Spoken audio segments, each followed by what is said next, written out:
कश्मीर के जंगल में टुनटुनी चिड़िया अपने दो बच्चों के साथ रहती थी। कई महीने पहले उसके पति कालू कौवे की मौत एक बीमारी के कारण हो चुकी थी। कालू कौवा गुब्बारे बेचा करता था। जंगल में बारिश का मौसम शुरू हो चुका था। हे भगवान, 2 दिनों से मूसलाधार बारिश हो रही है जंगल में। घर का सारा राशन भी खत्म हो गया। मेरे बच्चे भूखे हैं। अगर आज भी अपने बच्चों को भोजन नहीं दे पाई तो मेरे बच्चे भूख से तड़प तड़प कर मर जाएंगे। चाहे कुछ भी हो जाए, मुझे कहीं न कहीं से भोजन का जुगाड़ तो करना ही होगा। टुनटुनी हरिया तोता के घर भोजन मांगने के लिए जाती है। तब तक आप लोग कमेंट पे बताएं 49 - 9 कितने होते हैं। हरिया भैया, ओ हरिया भैया, दरवाजा खोलो। मेरे बच्चे भूखे हैं। बारिश में भोजन लाने भी नहीं जा पाई। थोड़ा बहुत मेरे बच्चों के लिए दे दीजिए। मैं तुम्हें भोजन कहाँ से दूं टुनटुनी? मैं भी तो बारिश की वजह से ही 2 दिनों से घर पर बैठा हूँ। घर में पड़े पड़े मेरे सारे मिट्टी के बर्तन खराब हो रहे हैं। अगर तुम्हें भोजन चाहिए तो मेरे इन बर्तनों को बेच दो और फिर मैं जो पैसे दूंगा और उससे तुम अपने बच्चों के लिए भोजन खरीद लेना।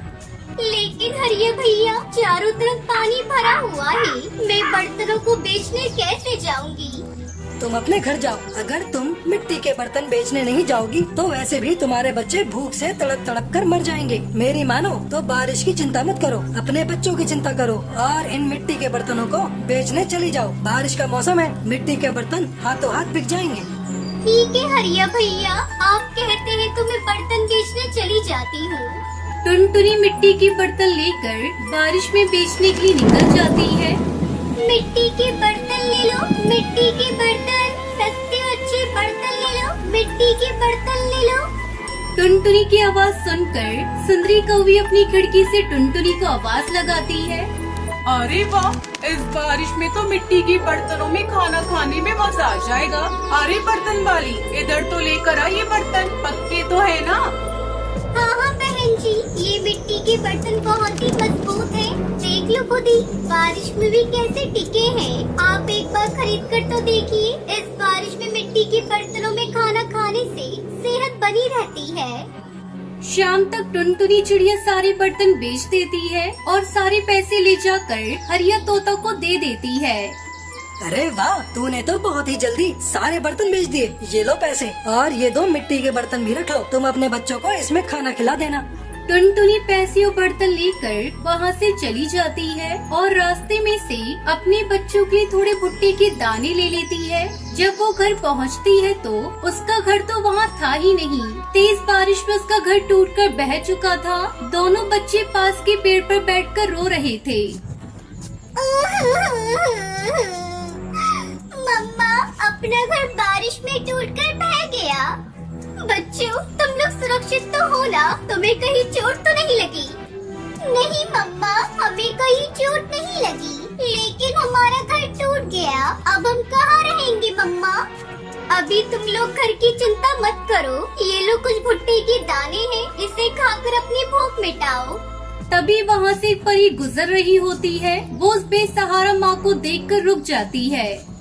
क्या हुआ चिड़िया रानी, तुम उदास क्यों हो? परी माँ, मेरा नाम टुनटुनी है और ये मेरे बच्चे हैं। बारिश में हमारा घर टूट गया है। अब हम बेसहारा हैं, खाने को भी नहीं है। उस बेसहारा माँ की बातें सुनकर परी अपनी जादुई छड़ी से उन्हें जादुई मिट्टी और फल के बीज देती है। टुनटुनी इस जादुई मिट्टी में उन बीजों को दबा देती है। 2 दिनों बाद जब बारिश रुकती है तब वो अगले दिन अपने बच्चों के साथ उस जादुई बीज को जहाँ दबाए थे उसे देखने के लिए जाते हैं तो देखकर आश्चर्यचकित रह जाते हैं। वहाँ पर सभी तरह के फल लगे हुए थे और उसी पेड़ की एक डाल पर मिट्टी के घर भी था। ये देखकर टुनटुनी उसके बच्चे बहुत खुश हो जाते हैं। तभी टुनटुनी की बेटी पिंकी कहती है, मम्मा मम्मा, वो देखो, हमारे इन फलों के पेड़ पे घर भी है। हाँ बेटा, मैं भी देख रही हूँ। चलो पास जाकर देखते हैं। वो खुशी खुशी उस जादुई मिट्टी के घर में रहने लगते हैं। उनके पास अब ना तो भोजन की कमी थी और ना ही रहने की दिक्कत थी। वो सब अपनी जिंदगी हंसी खुशी बिताने लगी।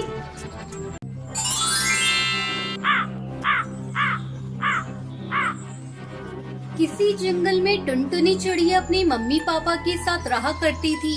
उसे गाना गाना बहुत ही पसंद था, इसलिए वो अपनी पढ़ाई के बाद जो समय मिलता उसमें गाना सीखा करती थी। तू नहीं तो ये रुत, ये हवा, क्या करूं, क्या करूं। तू नहीं तो ये रुत, ये हवा, क्या करूं।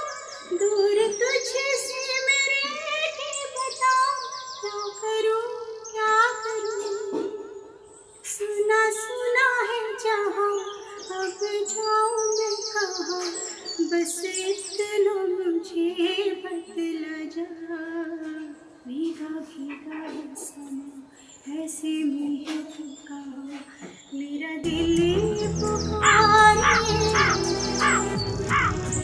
एक दिन जब अपनी सिंगिंग क्लास से घर आई तो वो अपनी माँ टोनी से कहती है, अरे अम्मा, मैंने सिंगिंग पूरी सीख ली है। मैं जल्दी अपना सिंगिंग एकेडमी खोलूंगी, जहाँ मैं गरीब बच्चों को बिल्कुल कम फीस में सिंगिंग सिखाऊंगी। टुनटुनी, अब ये सिंगिंग विंगिंग बहुत हो गया। तुझे सिंगिंग बहुत पसंद थी ना, इसलिए मैंने तुझे आज तक सिंगिंग सीखने से मना नहीं किया। लेकिन अब तू बड़ी हो गई है, कुछ ही दिनों बाद तेरी शादी हो जाएगी, फिर तू अपने ससुराल में जाकर सिंगिंग एकेडमी खोलते रहना। तब तक आप लोग कमेंट पे बताएं 76 - 67 कितने होते हैं। नहीं माँ, मैं अभी शादी नहीं करूँगी, मुझे शादी नहीं करनी।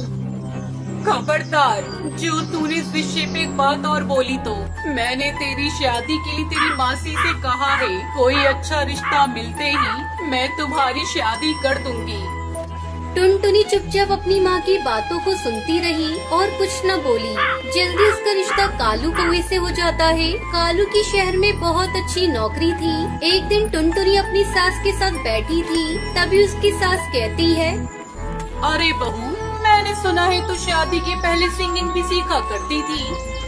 हाँ माँ जी, मैंने सिंगिंग सीखी तो है, क्योंकि मुझे गाना गाना बहुत अच्छा लगता है। मैं सोच रही थी अपना सिंगिंग एकेडमी खोलूं और अपने सुनर को आगे बढ़ाऊं। आपका इतना बड़ा घर है, अगर आपकी आज्ञा हो तो मैं अपना सिंगिंग स्कूल खोल लूं।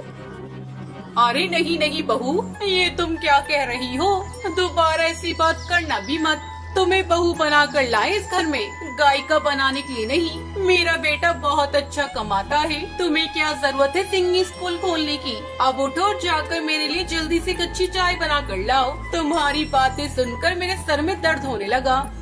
उस दिन के बाद से टुनटुनी ने सिंगिंग एकेडमी के बारे में बात करना ही छोड़ दिया। इस तरह से समय गुजरने लगा। एक दिन टुनटुनी पर मुसीबतों का पहाड़ टूट पड़ा जब कालू को ऑफिस से घर नहीं लौटा।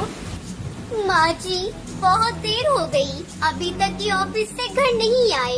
मेरा जी बहुत घबरा रहा है, कहीं कोई अनहोनी ना हो गई हो इनके साथ। आप जल्दी जाकर पता करके आइए ना माँ जी। बहू, तो बेकार में जरा सी बात पर परेशान हो जाती है। आ जाएगा कालू, कहीं किसी काम में बिजी हो गया होगा, थोड़ा इंतजार कर ले। इस तरह पूरी रात गुजर जाती है पर कालू घर नहीं लौटता। माँ जी, अब तो आपको इन्हें देखने जाना ही होगा। ठीक है बहू, मैं अभी जाती हूँ, तू हौसला रख। सुंदरी कौवी अपने बेटे को ढूंढने के लिए जाती है तो रास्ते में उसे कालू मरा हुआ पड़ा मिलता है। वो रोती बिलखती घर पहुँचती है। अरे बहू, हम बर्बाद हो गए बहू, मेरा बेटा अब दुनिया में नहीं रहा। अब हमारा क्या होगा बहू, एक ही तो घर में कमाने वाला था, ऊपर वाले ने उसे भी हमसे छीन लिया। माँ जी, आप झूठ बोल रही हैं, ऐसा नहीं हो सकता माँ जी, ये सब क्या हो गया। कालू जी आज बहुत खुश थे, वो मुझसे बाहर घुमाने का वादा करके गए थे। पता नहीं हमारी खुशियों को किसकी नजर लग गई। मैं कैसे जीऊंगी, मेरी तो दुनिया ही उजड़ गई। ऐसे ही कई दिन गुजर गए। बहू, अब रोने धोने से कोई फायदा नहीं, भूखे मरने की नौबत आ गई है। एक दिन मैंने तुझे सिंगिंग करने से मना किया था, लेकिन मुझे लगता है अब तुझे घर खर्च चलाने के लिए गायिका बनना पड़ेगा। मैं तो बूढ़ी हो गई, मुझसे तो कोई काम धंधा नहीं होगा। टुनटुनी अपनी सास की बात मानकर सिंगिंग एकेडमी खोल लेती है और बच्चों को सिंगिंग सिखाने लगती है, जिससे उसकी कुछ आमदनी हो जाती है। इसी तरह दोनों सास बहू खुशी खुशी रहने लगती हैं।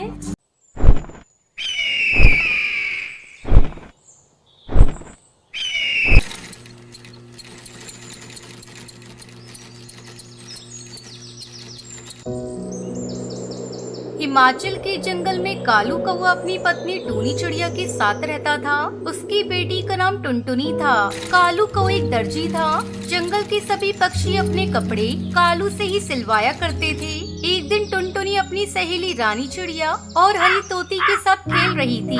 तभी रानी चिड़िया कहती है, अरे टुनटुनी, तुमने सुना? सेठ जी के बेटे का कल जन्मदिन है। उन्होंने जंगल के सभी पक्षियों को बुलाया है। मैं अपनी मम्मी पापा के साथ जाऊंगी, तू भी जाएगी, बहुत मजा आएगा। अरे ये क्या जाएगी? ये तो गरीब है, इसके पास सुंदर ड्रेस भी नहीं है जिसे पहनकर ये सेठ जी के घर जाएगी। तुझे पता है मेरे पापा मेरे लिए एक नई ड्रेस लेकर आए हैं, मैं उसे ही पहनकर सेठ जी के घर जाऊंगी। अरे हरी तोती, तू ऐसे मत बोल, टुनटुनी को बुरा लगेगा। तब तक आप लोग कमेंट में बताएं 79 into 5 कितने होते हैं।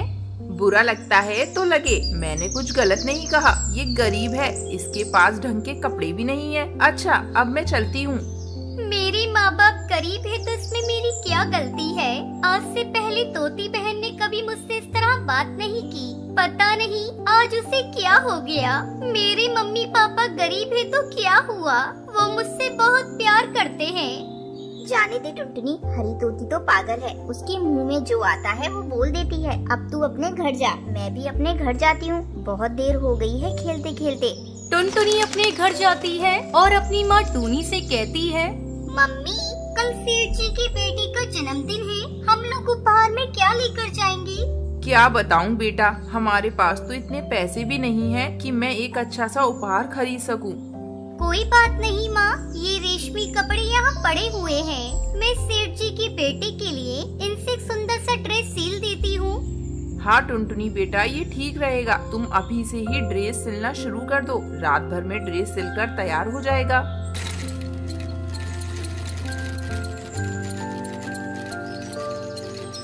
अगले दिन टुनटुनी अपने माँ बाप के साथ सेठ के घर जाती है। टुनटुनी बेटा, हम लोग गरीब हैं, शायद हमें देखकर सेठ जी बुरा ना मान जाए। ऐसा करो, तुम ये उपहार लेकर खुद ही अंदर चली जाओ, हम लोग यहीं घर के बाहर खड़े हैं। ठीक है पापा, मैं अभी उपहार देकर आती हूँ, आप लोग यहीं रहना। टुनटुनी घर के अंदर जाती है। अरे बाप रे, यहाँ तो बहुत सारे पक्षी हैं। मैं यहीं दरवाजे के पास खड़ी हो जाती हूँ। जब सेठ जी की बेटी इधर से गुजरेंगे तो मैं उन्हें उपहार दे दूंगी। टुनटुनी को खड़ी खड़ी बहुत देर हो जाती है। अचानक एक पक्षी उसे पकड़कर सेठ के पास ले जाता है। सेठ जी, ये चोर है, चोरी करके भाग रही थी। नहीं नहीं सेठ जी, मैंने कोई चोरी नहीं की। मैं कालू दर्जी की बेटी हूँ। दरवाजे पे खड़ी होकर आपकी बेटी के आने का इंतजार कर रही थी, तभी इन्होंने मुझे पकड़ लिया। मैंने कोई चोरी नहीं की है। तो ये तुम्हारे हाथ में क्या है? सेठ जी, ये मैं आपके बेटे को उपहार में देने के लिए अपने हाथों से सील कर ड्रेस लेकर आई थी। टुनटुनी सेठ को वो ड्रेस देती है। वाह, ये ड्रेस तो बहुत सुंदर है, मैं तुम्हारे माता पिता से मिलना चाहता हूँ। टुनटुनी चिड़िया माता पिता को बुलाकर सेठ के पास लाती है। कालू दर्जी, मुझे तुम्हारी बेटी की ये सिली हुई ड्रेस बहुत पसंद आई है। आज से हमारे घर के सारे कपड़े तुम्हारी बेटी ही सिला करेगी। मैं तुम्हें सिलाई के अच्छे पैसे दूंगा। इस तरह उनके परिवार को सिलाई के अच्छे पैसे मिलते हैं और उनकी गरीबी दूर हो जाती है और टुनटुनी अपने माँ बाप के साथ खुशी खुशी रहने लगती है।